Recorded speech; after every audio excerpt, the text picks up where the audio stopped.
देवघरात असलेल्या कळसाच्या नारळाला कोंब आला तर श्री स्वामी समर्थ.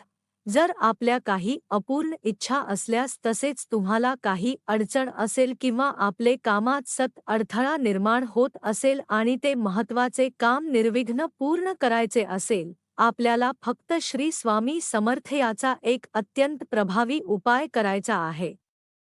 ह्या मंत्राचा किंवा उपायाने तुमच्या सर्व प्रकारच्या इच्छा तसेच कामे पूर्ण होण्यास सुरुवात होईल, कारण अक्कलकोट निवासी ब्रह्मांडनायक श्री स्वामी समर्थ महाराजांची सेवा लाखो भाविक करतात.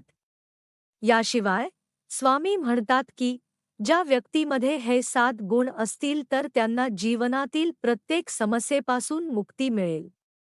मात्र आपल्यापैकी अनेक लोकांना एक समस्या जाणवत असते, ती म्हणजे देवघरात पूजत असलेल्या नारळाला कोंब असल्यास काय करावे.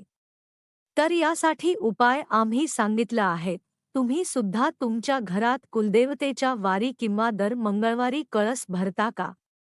हा कळस आपल्या कुलदेवतेचा कळस असतो, तर तुम्ही सुद्धा तुमच्या घरात कळस भरत असाल तर कधी त्या कळसाच्या नारळाला कोंब फुटतो. नारळाला मधून हिरवा किंवा पांढऱ्या रंगाचा कोंब बाहेर येतो. तेव्हा ब्याच अशा लोकांना प्रश्न पडतो की नारळाला कोंब का फुटला आणि आता या नारळाचे काय करावे.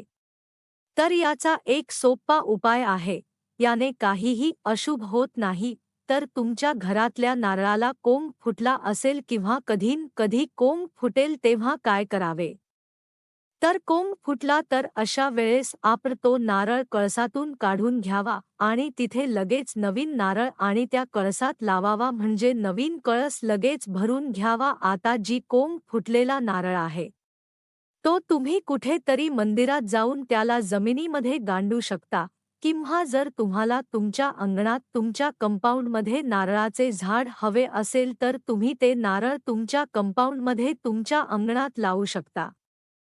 पण थोडे दिवस तुम्ही ते नारळ एखाद्या भांड्यामध्ये तुम्ही पाणी घेऊन ते नारळ त्यामध्ये ठेवावे. त्यामध्ये ठेवल्यानंतर तुम्ही ते नारळ 4 ते 5 दिवसांनी काढून जमिनीमध्ये पेरावे आणि रोज तेथे पाणी टाकावे, जेणेकरून त्या कोंबचे रोप तयार होईल आणि नंतर ते झाड येईल. आणि जर तुम्हाला ते झाड हवे असेल तर अंगणात तुम्ही लावू शकता किंवा मंदिरात जाऊन तुम्ही ते तिथे गाडू शकता. तर अशा रीतीने कोंब आलेल्या नारळाचा तुम्ही उपाय करू शकता.